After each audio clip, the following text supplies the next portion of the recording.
আল্লাহ পাক রব্বুল আলামিন দুই শর্তের কথা বলেছেন।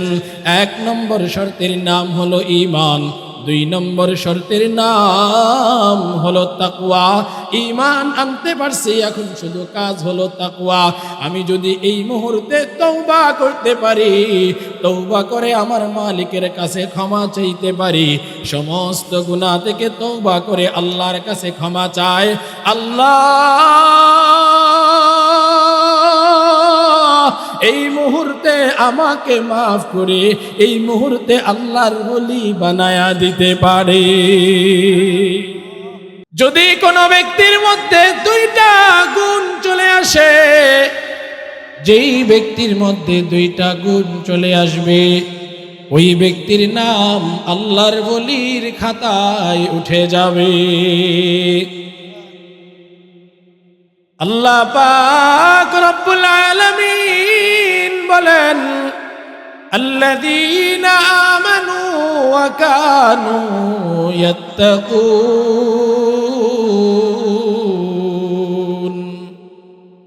এই আয়াতের মধ্যে আল্লাহ পাক রব্বুল আলামিন দুইটা গুণের কথা বলেছেন। এই আয়াতের মধ্যে আল্লাহ রব্বুল আলামিন দুইটা গুণের কথা বলেছেন। এক নম্বর গুণের নাম হলো আল্লাযীনা আমানু, যেই ব্যক্তি ঈমানদার হয়ে যাবে, যেই ব্যক্তি ঈমানওয়ালা হবে, ঈমান আনবে।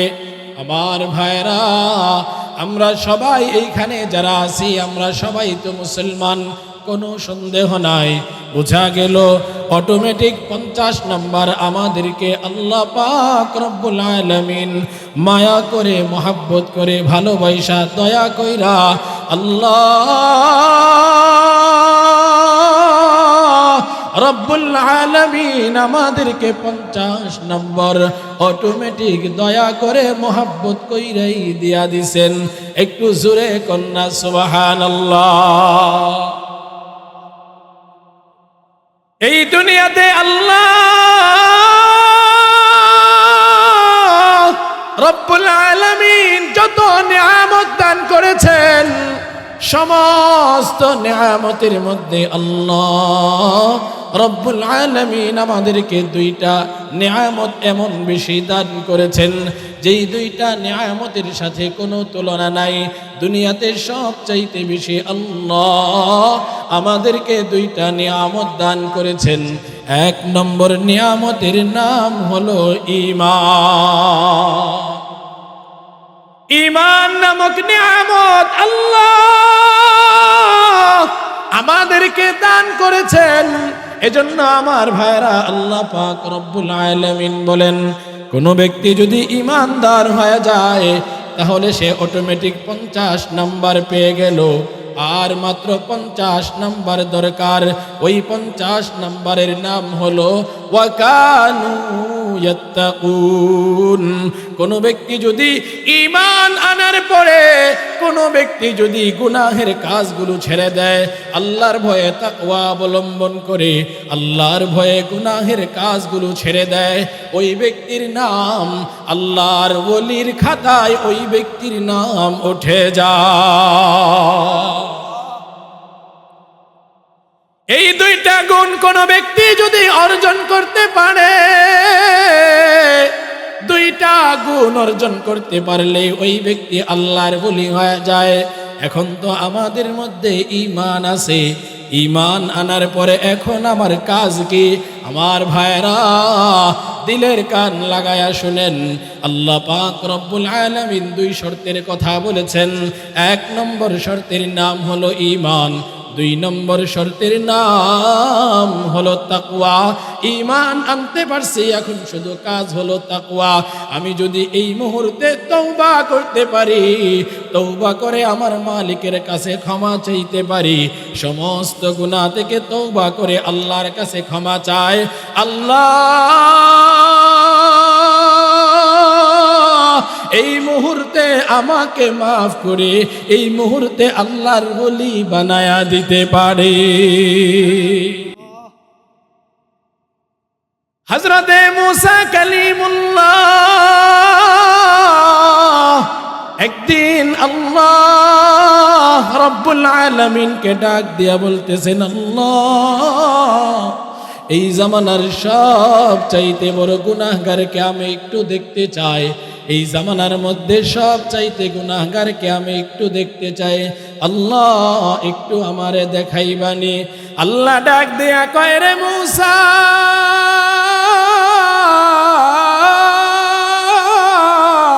যাও যাও যাও, ওই যে 3 রাস্তার মোড়ে গিয়া তুমি দাঁড়াও। 3 রাস্তার মোড়ে গিয়া যখন দাঁড়াইবা, দেখবা ওই দিক থেকে একজন লোক একটা বাচ্চা কোলে নিয়ে আসতেছে। এই লোকটাই হলো এই জামানার সব চাইতে বড় গুনাহগার। হযরতে মূসা কালিমুল্লাহ আল্লাহর আদেশে ওই 3 রাস্তার মোড়ে গিয়া দাঁড়াইয়া রইলেন। মূসা কালিমুল্লাহ 3 রাস্তার মোড়ে গিয়া দাঁড়াইয়া দেখতেছে কে আসতেছে। হঠাৎ করে দেখে একজন লোক আসতেছে। মূসা কালিমুল্লাহ চেহারাটা চিনে রাখলেন। আবার যখন বিকাল হয়ে যায়, মূসা ডাক দিয়া কয়, আল্লাহ,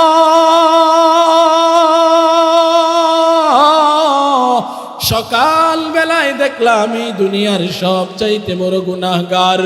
এখন আমি দেখতে চাই গো, এই জামানার সব চাইতে বড় ওলিকে, ওই ওলিকে আমি এখন দেখতে চাই। আল্লাহ ডাক দিয়া কয়, রে মূসা, তুমি এই জামানার সব চাইতে বড় ওলিকে দেখতে চাও? যাও যাও যাও, ওই 3 রাস্তার মোড়ে গিয়া দাঁড়াইয়া যাও। 3 রাস্তার মোড়ে গিয়া দাঁড়াইলে তুমি দেখবা ওই দিক থেকে একটা লোক আসতেছে। এই লোকটাই হলো এই জামানার সব চাইতে বড় ওলি। হযরতে মূসা কালিমুল্লাহ আল্লাহর বর্ডারে 3 রাস্তার মোড়ে গিয়া দাঁড়ায়। 3 রাস্তার মোড়ে গিয়া দাঁড়াইলে হযরতে মূসা কালিমুল্লাহ দেখে। হযরতে মূসা কালিমুল্লাহ যখন এই লোকটাকে দেখলেন, যেই লোকটা এই জামানার সব চাইতে বড় বলি, মূসা কালিমুল্লাহ দেখে সকাল বেলায় যেই লোকটা এই জামানার সব চাইতে বড় গুনাহগার ছিল, বিকাল বেলায় এই লোকটাই এই জামানার সব চাইতে বড় ওলি হয়ে গেছে। হযরতে মূসার চোখের মধ্যে পানি চলে আসলো। মূসা আল্লাহকে ডাক দিয়া বলে, ও মালিক,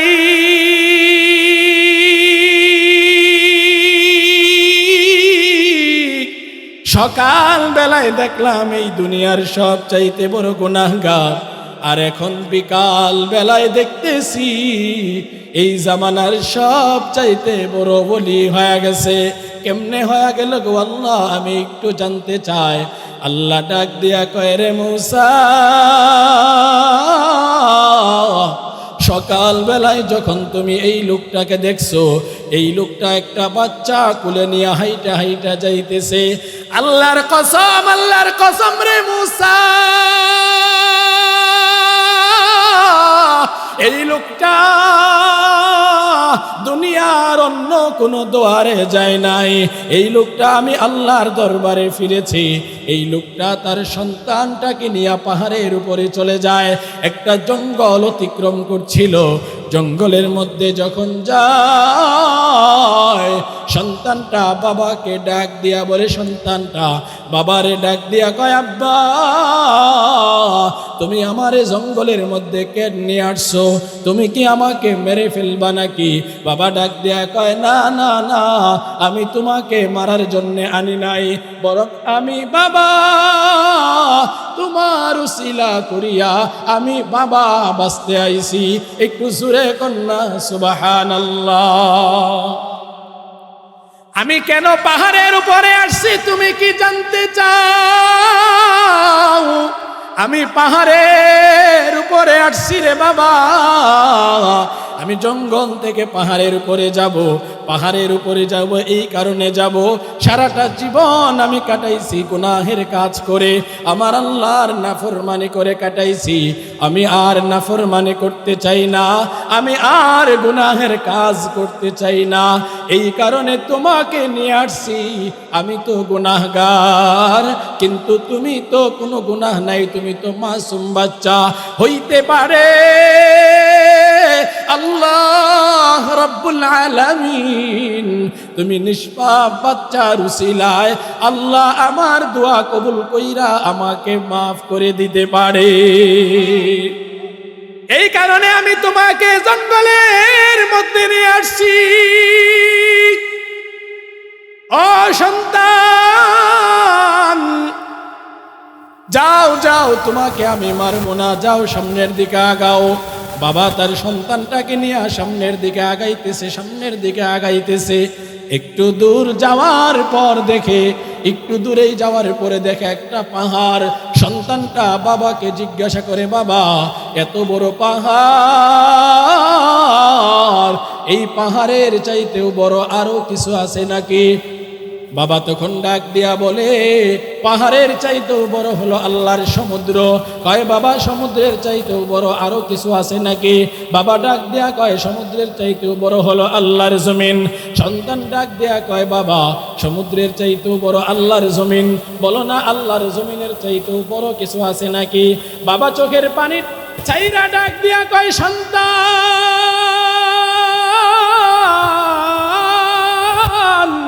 এই জমিনের চাইতেও আরো বড় হয়ে গেছে তোমার বাবার গুনাহ। এত বেশি গুনাহ, এত বেশি গুনাহ, জমিনের মধ্যে ঠাই হওয়ার মতো গুনাহ নাই। এমন কোনো গুনাহ নাই যে গুনাহ আমি করি নাই। এত বেশি গুনাহ করেছি, জমিনের মধ্যে আমার গুনাহের ঠাই হবে না। এই কারণে আমি তোমাকে নিয়ে এই পাহাড়ের উপরে চলে আসছি। আমি তোমাকে নিয়ে আল্লাহর দরবারে ক্ষমা চাইব। বাবা সন্তানটাকে নিয়ে হাত তুইলা দেয়, হাত তুইলা আল্লাহর কাছে দোয়া করে, আল্লাহর কাছে বলে, রে মালিক,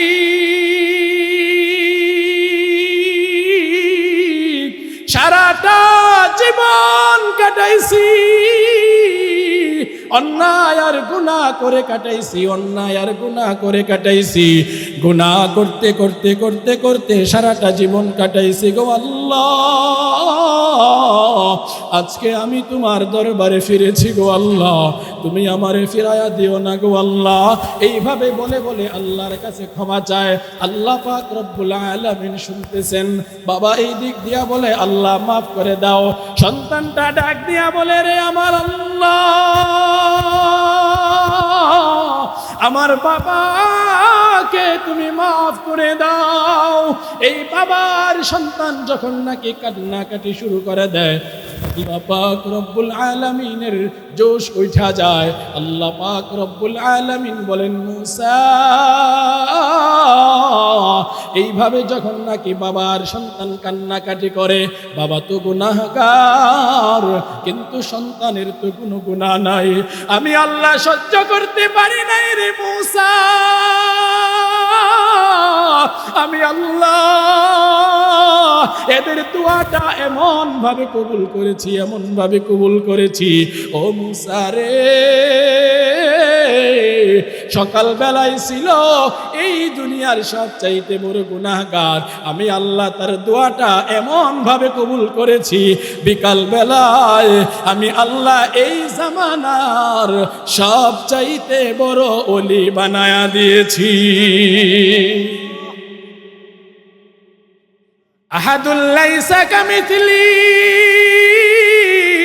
সামাদুল লাইসা কাফযলি লিমানিল মুলকু তুকু এ তু সাজাওয়ার খুদাই, তো খুদাওয়ান্দে यमीने तो खुदावंदे यसारी, तो खुदावंदे ज़मीन ने तो खुदावंदे सिमाई, तू रहीमी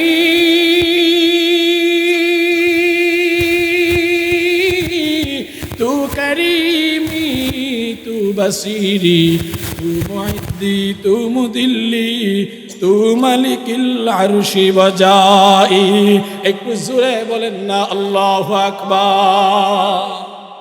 এজন্য আমার ভাইরা, আল্লাহর ওয়ালি হওয়ার জন্য মাত্র 2টা গুণ লাগে। কোন ব্যক্তি যদি এই 2টা গুণ অর্জন করতে পারে, কোন ব্যক্তি যদি এই 2টা গুণ অর্জন করতে পারে, ওই ব্যক্তি আল্লাহর ওলি হয়ে যাবে। তাহলে কি বলেন, আমরা আল্লাহর ওলি হইতে রাজি আছি না ভাই? আমরা অবশ্যই আল্লাহর ওলি হইতে রাজি আছি। আল্লাহর ওলি হওয়ার জন্য কয় কাজ? মাত্র 2টা কাজ করতে হবে, মৌলিক এই 2টা কাজ। যদি আমি এই মৌলিক 2টা কাজ করতে পারি, তাহলে আমি হব আল্লাহর ওলি। 1 নম্বর কামের নাম হইল আল্লাযীনা আমানু। 1 নম্বর কামের নাম হলো, প্রথমে আমাকে ঈমান আনতে হবে। ঈমান আনার পরে 2য় নাম্বার আমার কাজ কি? তাই 2য় নাম্বার কাজ হলো গুনাহের কাজগুলা ছেড়ে দিতে হবে। যদি আমি গুনাহের কাজগুলো ছেড়ে দেই, তাহলে আমি আল্লাহর কাছে আল্লাহর ওলির খাতায় নাম লেখাইতে পারবো। একটু জোরে বলেন সুবহানাল্লাহ। কিন্তু আল্লাহর ওলি হওয়ার জন্য আপনাকে মাধ্যম লাগবে। আপনি মাধ্যম ছাড়া আল্লাহর ওলি হইতে পারবেন না সহজে। মাধ্যম লাগবে। আল্লাহ তাআলা কিভাবে আল্লাহর ওলি হব এটা বলার পরে আল্লাহ তাআলা অন্য আয়াতে আল্লাহর ওলি হওয়ার মাধ্যম আমাদেরকে জানাইছে। আল্লাহ বলেন, ইয়া আইয়ুহাল্লাযীনা আমানুত্তাকুল্লাহা ওয়া কুনু মা'আস সাদিকিন। আল্লাহ বলে, তোমরা যদি আল্লাহর ওলি হইতে চাও, তাহলে শোনো, সর্বপ্রথম তোমরা নেককারদের সঙ্গে, সাদিকিনদের সঙ্গে, ভালো মানুষদের সঙ্গে হও। যদি তাদের সঙ্গে হইতে পারো, তাহলে তুমিই হবা আল্লাহর ওলি। এজন্য আমি যদি আল্লাহর ওলি হতে চাই, আল্লাহর ওলি হওয়ার জন্যে আমাকে সর্বপ্রথম একজন ভালো মানুষের সঙ্গ নিতে হবে। আমি যদি খারাপ মানুষের সঙ্গ নেই, তাহলে আমি সহজে আল্লাহর ওলি হইতে পারবো না। আল্লাহর ওলি হওয়ার জন্যে আমাকে সর্বপ্রথম সৎ মানুষের সঙ্গী হতে হবে। এই দুনিয়ার মধ্যে সবচাইতে সৎ মানুষ কারা? আল্লাহর নবী সাল্লাল্লাহু আলাইহি ওয়াসাল্লাম বলেছেন, খায়রুকুম মান তাআল্লামাল কুরআনা ওয়া আল্লামা। দুনিয়াতে যারা কোরআন শিক্ষা দেয়, নিজে শিক্ষা গ্রহণ করে, এরাই হলো এই দুনিয়াতে সবচেয়ে উত্তম মানুষ। তাহলে বোঝা গেল, দুনিয়াতে উত্তম মানুষ হলো তারা যারা নিজেরা কোরআন শিখে এবং অন্যদেরকে কোরআনুল কারীম শিক্ষা দেয়। আমি জানতে চাই, কোরআনুল কারীম নিজে শিখে এবং শিক্ষা দেয় এই সমস্ত মানুষ কারা? তারা হলো এই দেশের, সারা বিশ্বের সমস্ত আলেম ওলামা। কথা বলেন ঠিক না বেঠি? সমস্ত আলেম ওলামা। এখন তো আমাদের সমাজে একদল বের হয়েছে যাদের আলেমের প্রয়োজন নাই, আলেমদেরকে মানার প্রয়োজন নাই, আলেমদের কথার প্রয়োজন নাই। আল্লাহর কসম, যদি জাতির মাঝে কোনো আলেম না থাকে, এই জাতি নিশ্চিত পথভ্রষ্ট হয়ে যাবে, নিশ্চিত পথভ্রষ্ট হবে। যারা বলে আলেম লাগবে না, আলেমের দরকার নাই, আমাদের দেশে একদল বের হয়েছে কথিত সাদ গ্রুপ, তাদের আলেমের প্রয়োজন নাই। তোমরা তোমাদের আসলিয়ত ভুলে গিয়েছো। আল্লামা ইলিয়াস রহমতুল্লাহি আলাইহি উনি একজন আলেম ছিলেন। তাবলিগের যে সমস্ত মুরব্বী তোমরা দেখতেছো, যারা এই তাবলিগকে চালু করেছেন, আল্লাহর কসম তারা দেওবন্দের উলামা ইকরাম ছিলেন। যারা বলো যে আমাদের আলেমের দরকার নাই, আলেমদের কোনো দরকার নাই, আমি বলবো যারা মূল ছেড়ে দেয়, গাছের গোড়া যারা ছেড়ে দেয়, মূল যারা ছেড়ে দেয়, যারা বলে আলেমদের প্রয়োজন নাই, আমি নিশ্চিত বলতে পারি এরা পথভ্রষ্ট হয়ে গেছে। এদের দ্বারা দ্বীনের কোনো উপকার হবে না, এদের দ্বারা দ্বীনের কোনো উপকার হবে না। এজন্য সম্মানিত ভাইয়েরা, আসেন আমরা আলেমদের সোহবত অর্জন করি, আলেমদের কাছে বসি, আলেমদের কাছে যাই। যদি আমরা আলেমের কাছে যাইতে পারি, আলেমের কাছে গেলে দেখবেন আল্লাহ তাআলার মেহেরবানিতে, আল্লাহ তাআলার বদৌলতে আমরা আলেমদের কাছে গেলে সঠিক পথটা পেয়ে যাব। আল্লাহ রব্বুল আলামিন আমাদেরকে সঠিক পথটা চিনার এবং সঠিক পথে চলার, আলেমদের পরামর্শ অনুযায়ী চলার তৌফিক দান করেন। ওয়া আখির দাওয়ানা আনিল হামদুলিল্লাহি রাব্বিল আলামিন।